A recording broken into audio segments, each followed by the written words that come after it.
हृदय से अच्छे लोग बुद्धिमान होने के बाद भी धोखा खा जाते हैं, क्योंकि वो दूसरों को भी हृदय से अच्छे होने का विश्वास कर लेते हैं। नमस्कार दोस्तों, मैं हूं अंकित और आप देख रहे हैं मेरा YouTube channel don't give up. आज फिर हाजिर हूं आपके सामने एक छोटी सी कहानी लेकर। हम अक्सर इस दुनिया में ये देखते हैं कि जो बुरे लोग होते हैं उनको सफलता मिल जाती है, जो अच्छे लोग होते हैं उनके साथ हमेशा बुरा होता है। ऐसा ही सवाल लेकर एक बार गौतम बुद्ध के पास उनका एक भिक्षुक पहुंचा और भिक्षुक ने गौतम बुद्ध से कहा कि क्यों हमेशा अच्छे लोगों के साथ बुरा होता है। तब गौतम बुद्ध ने उससे कहा, मैं तुम्हें एक कहानी बताता हूं। गौतम बुद्ध ने बताया कि एक नगर में एक राजा रहा करता था। वो राजा बहुत ही सीलवान, बुद्धिमान और प्रजा के प्रति समर्पित हुआ करता था। एक बार वो राजा अपने मंत्री के साथ नगर के बाजार से घूमने निकलता है।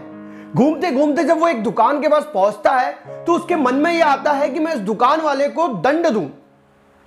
यह बात राजा अपने मंत्री से बताता है कि उस दुकान के पास जाने के बाद मेरे मन में यह ख्याल आया कि क्यों ना मैं इस दुकानदार को दंड दूं। मंत्री उस बात पर कोई जवाब नहीं देता। कुछ दिनों बाद राजा और मंत्री फिर नगर के परिभ्रमण के लिए निकलते हैं और वो उसी जगह पर पहुंचते हैं जहां वो दुकानदार होता है। फिर राजा के मन में वही ख्याल आता है, क्यों ना मैं इस दुकानदार को दंड दूं। फिर राजा अपने मंत्री से इसे कहते हैं कि मेरे मन में फिर से यही बात आई कि मैं इस व्यक्ति को दंड दूं। इसने तो कोई गलती नहीं की है, तो फिर मैं इसे कैसे दंड दे सकता हूं। मंत्री इस बार भी कुछ नहीं कहता, लेकिन मंत्री के दिमाग में वो बात बैठ जाती है कि राजा के दिमाग में बार बार ये बात आ रही है, मन में ये बात आ रही है कि इस दुकानदार को दंड दूं। कुछ दिन गुजरने के बाद राजा के दिमाग से वो बात निकल जाती है, लेकिन मंत्री अपने मन में वो बात को रखता है और वो भेष बदलकर उस दुकानदार के पास पहुंच जाता है और उस दुकानदार से पूछता है कि कहो भैया, कैसा धंधा चल रहा है। तो दुकानदार कहता है, क्या बताऊं भैया, मेरा तो लकड़ी का कारोबार है।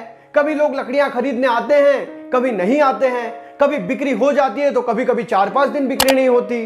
अब तो ऐसा लगता है कि राजा की मृत्यु हो और राजा को जलाने के लिए सारी लकड़ियां मेरे दुकान से लेकर जाई जाए। मंत्री ये बात सुनकर कुछ कहता तो नहीं, लेकिन उस दुकानदार के पास से कुछ सुगंधित लकड़ियां जरूर खरीद लेता है। उन लकड़ियों को लेकर जाकर वो राजा के पास जाता है और राजा से कहता है कि राजा जी, वो जो दुकानदार आपको मार्केट में मिलता है, उस दुकानदार ने आपके लिए सुगंधित सुगंधित लकड़ियां भेजी है, जिसके बारे में आप हमेशा सोचते हैं कि मैं इसे दंड दूं। राजा को लगता है मैं भी उस दुकानदार के प्रति कैसे घृणा की भावना और विचार अपने मन में लाके रख लिया था। वो व्यक्ति तो कितना अच्छा है। राजा कुछ सोने की मोहरें बुलाता है, मंत्री के पास देता है और मंत्री से कहता है, जाओ और उसे ये मोहरें देकर आओ। मंत्री वो मोहरें लेकर उस दुकानदार के पास पहुंचता है और उसे बताता है कि राजा जी ने तुम्हारे लिए ये मोहरें भेजी हैं। तो वो दुकानदार कहता है, मैं भी कितना मूर्ख हूं, इतने अच्छे राजा हैं, इतने भले इंसान हैं और मैं उनके बारे में न जाने क्या क्या सोच रहा था। दोस्तों, इंसान के साथ भी ऐसे ही होता है। उसके जो कर्म होते हैं वो उसके विचारों से मिलते जुलते होते हैं। अगर उसके विचार अच्छे होंगे तो उसके कर्म भी अच्छे होंगे। अगर वो अपने मन में ईर्ष्या, द्वेष, जलन की भावना रखता है तो उस व्यक्ति के कर्म कभी अच्छे नहीं हो सकते। इस जिंदगी में हमें जो भी फल मिलते हैं वो हमारे कर्मों के द्वारा मिलते हैं और वो कर्म हमारे विचारों से आते हैं। इसलिए हमें जिंदगी में अपने विचार हमेशा अच्छे रखने चाहिए। जिस व्यक्ति के विचार अच्छे होते हैं उसके कर्म भी अच्छे होते हैं। गौतम बुद्ध ने कहानी खत्म होने के बाद भिक्षुक से पूछा, तुम्हें समझ में आया कि क्यों ऐसा होता है। तो भिक्षुक ने भी वही जवाब दिया कि जी हाँ, उस दुकानदार के विचार अच्छे नहीं थे, जिसके कारण वो राजा के बारे में हमेशा गलत विचार रखा करता था और इसीलिए राजा के दिमाग में उसको दंड देने की चीजें आया करती थी।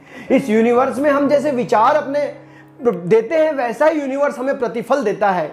इसलिए अपने अच्छे विचार को, पॉजिटिव विचार को इस यूनिवर्स में दो, ताकि तुम्हें पॉजिटिविटी मिलते रहे और तुम अपने जीवन में सफल होते रहो। दोस्तों, अगर ये कहानी अच्छी लगी है तो वीडियो को लाइक कीजिए।